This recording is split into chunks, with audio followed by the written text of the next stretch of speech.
دا ملګری تپوس کوي چې یو کس په جمعات کې اذان وکي او بیا هغه التنا بل جمعات ته موز لاړ شي، نو د دوو خبرو تپوس کوي.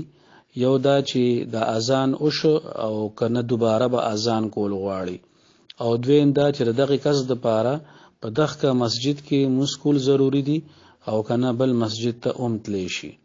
نو جواب دا دی چې کله یو کس په کوم جمعات کې اذان وکي، نو که داسې شدید ضرورت نه وي، نو بیا دله د مسجد نه وتل نه دی پکار، ځکه چې دغه نور خلق مستر او بلل او په خپل باندې د جمعات نه روان شو، نو دا طریقه مناسب نه ده.